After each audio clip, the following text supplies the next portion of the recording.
Well, hello Lapidary lovers, Rockhounds, Mike here. Welcome back to my channel.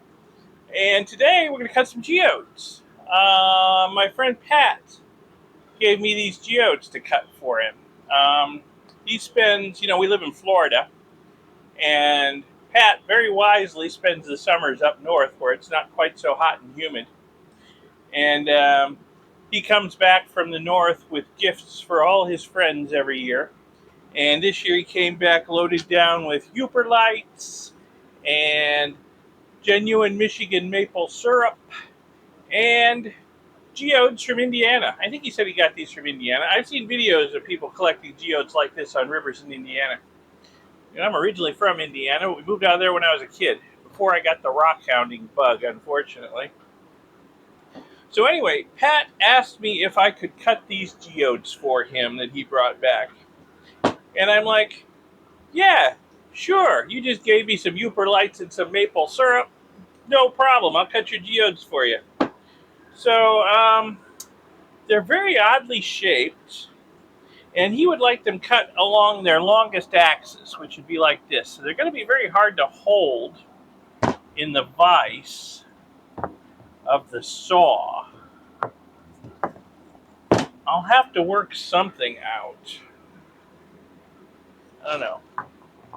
I'll have to experiment a little bit and see if I can get them clamped in the saw so that I can cut them through here. And see what the best way to cut this one, I guess, would be through here. Yeah, it's going to be very hard to clamp these. I might have to glue something like a piece of wood on them or something so that I can hold that in the vise. I don't know. We'll see. This one I might be able to do. The smaller ones, yeah, they're going to be hard to hold on to too. All right. So let me do a little brainstorming about how we're going to get these in the saw.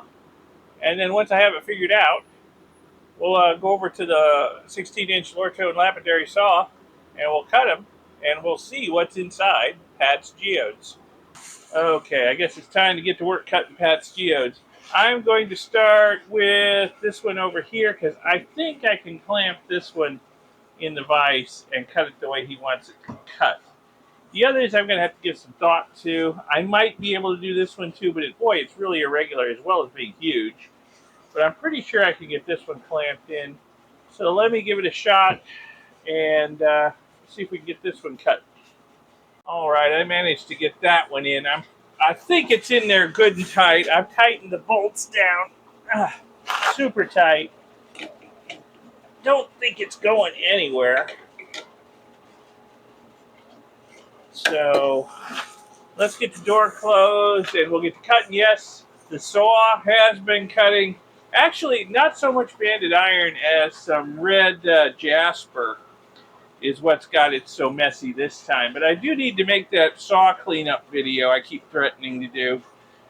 Clean this up and recycle the oil. So someday in the future, I will do that. Leave a comment. Let me know if you're interested in seeing a video like that. I can film it, because I need to do it periodically. Okay, here we go.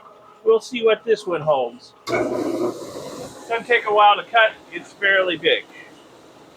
All right, well, I heard a thud, and the saw got quiet. So let's see what we got. Oh, yeah. Missed out here. Yeah, we got a piece off.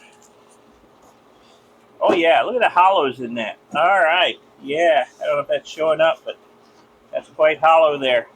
This one's hollow, too, but it's full of red oil. Let that drain on a sheet of paper or something for a while. But I think Pat was right about the axis to cut these on. I think he's going to be happy with that. All right, let me get these out, and we'll take a look at them up on the bench and contemplate how to cut another one. Okay, so here we are. I think I'll just let these sit and drain so that we can get the oil out of the cavities in them. But wow, that is a really great cut. That is, I don't know how well that's showing up, but that is really cut. It's like razor sharp around the edges. I made a cut on diamond saw dressing stone before I started this project, so the saw is cutting just very, very well. But yeah, It's almost like some fortification banding in there around the edges. Nice. I think Pat's going to be very happy with this. Got some like quartz crystals radiating out from those fortification bands. Very nice. So I'll just let these sit and drain. And I'll actually put them in a bucket of warm soapy water later once I'm done cutting for the day, and get them to clean up that way too. All right, so what do we want to cut next? Well, let me see if I can get this big hunker in there. I don't know. I'll see if I can hold it. This cut went really well. This cut's going to take forever. This thing's a monster. Uh, we'll see if I can clamp onto it and actually get a decent cut on it. We'll see. It's not going to be easy. Let me see if I can get it in the saw, though. Okay, well, I got it in. It seems to be in there good and solid. Now, this is close to the biggest rock I've ever cut with this saw, if not the biggest. I hope I have enough travel on my safety chain so that we get the full cut in before it cuts off the motor. I think I do. So let's give it a shot, see what happens. This is probably going to take a half hour, 40 minutes to make this cut, though. So let's get her started. All right, so while that big one's cutting, you can hear it in the background, I'm going to put these pieces in some warm soapy water, some Dawn dishwashing detergent in there, and we'll see if we can displace that oil out of them and off the surface of them, and clean them up a little bit.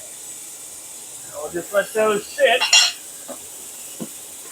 and when the next one comes out, it can go in there too. Okay, I heard a massive thud. Oh yeah, look at that. Look at that chunk of geode there. Pull this back. Oh yeah. Not quite as hollow as the other one. That is a chunk of geode there. Wow. Got a lot of transparent. I don't know if that's agate or quartz, but it's very transparent. You can see deep into it. That's cool. So let me get both these pieces out. We'll look at them up on the bench. All right, I don't know how well that's showing up, but yeah, there's some serious transparency to the crystals in these things. You can see pretty deep in. Quarter inch, half inch maybe. You look at it from the right angle, get the lighting right. I would say probably quartz, just from the coarseness of the crystals. I don't think it's agate. But yeah, it is very transparent. So I'm going to put these in the soapy water too, and try and get them cleaned up some. And we'll contemplate how to hold these two little ones in the saw so that I can cut them too. Since Pat wants them cut like this, they are going to be awfully hard to hold on to unless I work some kind of magic. So I'll give it some thought. In the meantime, let me get these in the soapy water. All right, I think I've come up with a way to fixture these small geodes so I can cut them. I think, so Pat wants them cut this way. I mean, I could hold them in the clamp this way and cut them like this, but he wants them cut this way. So I'm thinking if I hot melt glue this into this chunk of wood here, I can hold it so I can cut it the way he wants it cut. So this can go in the clamp in the saw, or the vise in the saw. So we'll give this a try, see how it goes. As soon as my hot melt glue gun over here gets up to temperature, we'll try gluing these in. Now, I would be reluctant to use this method if the saw was hot, because I think it would soften the glue. Because, if I use the saw for all day long cutting stuff, the oil in there starts getting hot from the friction of the blade over time. It's meant to cool the blade, which it does a good job of. But, of course, the oil gets hot over time, too. But since these are the first things I'm going to be cutting today, the saw is good and cold. So I don't think I have to worry about softening the hot melt glue for these two cuts. So I'll glue one of these in here and we'll see how it goes. Okay, I think that's pretty thoroughly glued on there. It seems like it's on there really tight. So I'll have to give some thought to how I'm going to get this half off. Probably have to heat it up with a heat gun or something to get it off. But let's get it in the saw and see if it will cut without coming apart. I hope it will. Okay, I guess we are ready to go. Let's see what happens. All right, hopefully nothing bad. Well, the saw got quiet. Let's see what's inside. All right. Oh, we cut his geode in half. Not sure he's going to be very happy with what it looks like on the inside, but there it is.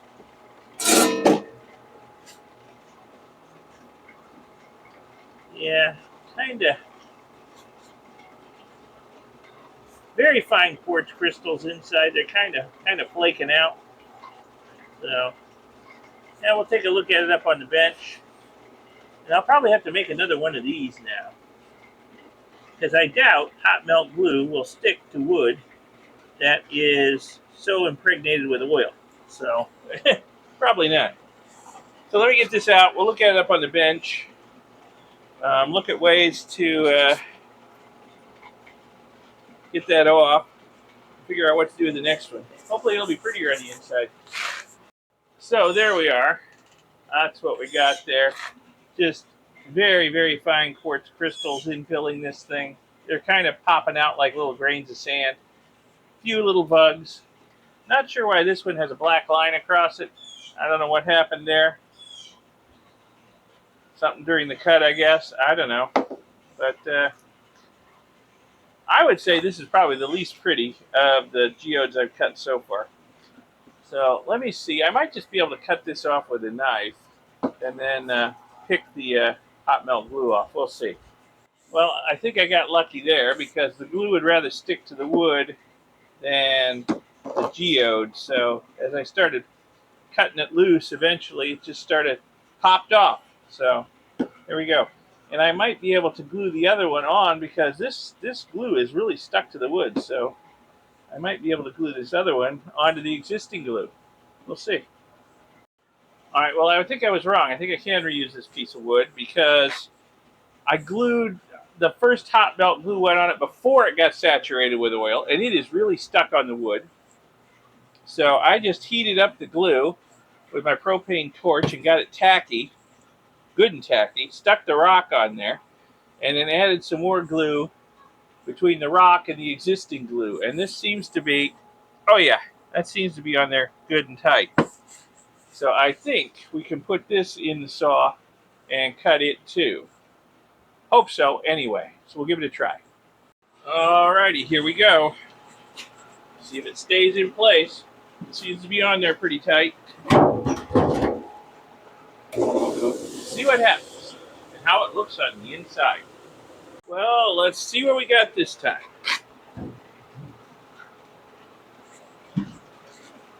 Well, it stayed together. But I think pretty much the same as last time, though. These little ones, not really very pretty. Lots of fine sand, grainy size quartz crystals inside. I don't think Pat's going to be very happy with these. Hope he didn't pay too much for them. Knowing him, he probably found them himself. All right, let me get this out. We'll take a look at it up on the bench. Well, here they are. I got lucky again.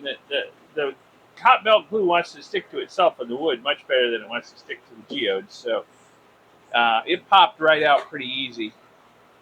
Just had to cut some of the glue and put some good tension on it, and it popped out. So again, not very pretty geodes.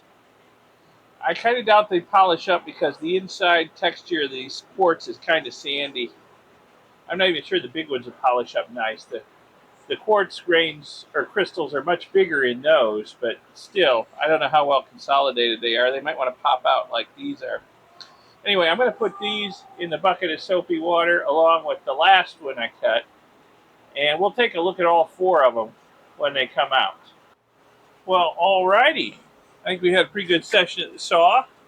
Got all of Pat's geodes cut exactly on the axis he wanted them cut on. And, you know, the bigger ones, well, they're pretty interesting on the inside, I have to say. Big quartz crystals, nicely terminated in these bugs. Just beautiful. The small ones, well, nothing to write home about, really, unfortunately. At least not in my humble opinion, but maybe Pat will like them.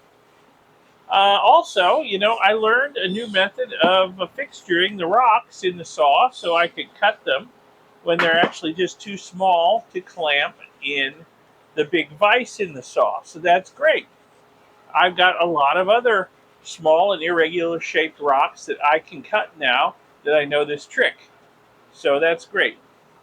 Feel free to steal this idea from me. I'm sure it's not original to me. I've just never seen anybody else do it, but I'm sure others have. Anyway, feel free to steal that idea and cut your rocks to your heart's content. Alrighty, if you found this video interesting, educational, informative, inspirational, whatever, give it a like, give it a thumbs up, and subscribe to see my future videos. There'll be lots more lapidary, rock polishing, rock hounding, fossil hunting videos coming out. So subscribe to see those videos, and I will see you in the next video. Thanks a lot for watching this one. Bye.